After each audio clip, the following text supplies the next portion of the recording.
সারা পৃথিবী যুদ্ধমুখর পৃথিবী, সারা পৃথিবীতে ঈমান আর কুফরের যুদ্ধ মূলত শুরু হয়েছে, চলতেই থাকবে শেষ পর্যন্ত। মাহদীও আসবে, দাজ্জালও আসবে, কুফরের পরাজয় হবে, ঈমানের বিজয় হবে ইনশাআল্লাহ।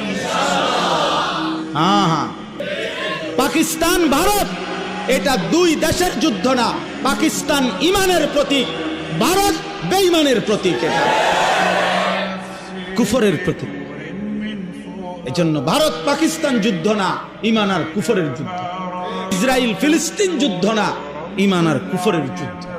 এবং এই যুদ্ধে ইনশাআল্লাহ আজ কিংবা কাল মুমিন জিতবে ইনশাআল্লাহ। ওরা ওদের এই অপারেশনের নাম দিছে, এই হিন্দু বেঈমানরা, এই কসাই মোদি ভারতের ওই বেঈমান, তার এই অপারেশনের নাম দিছে অপারেশন সিঁদুর। এটা হিন্দু ধর্মের একটা চিহ্ন, হিন্দু নারীর চিহ্ন, কপালে সিঁদুর দেয়। এই সিঁদুর, এই আক্রমণের নাম দিছে অপারেশন সিঁদুর।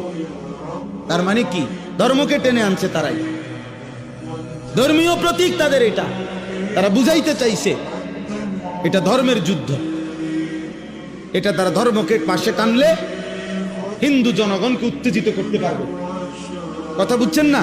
এই জন্য এটারে আগায় আনছে, এটাকে আনছে।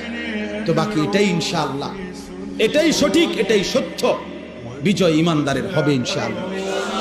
কাশ্মীরও বিজয় হবে, আরাকানও বিজয় হবে ইনশাআল্লাহ। দিল্লির লাল কেল্লাতেও একদিন কালেমার পতাকা উড়বে ইনশাআল্লাহ।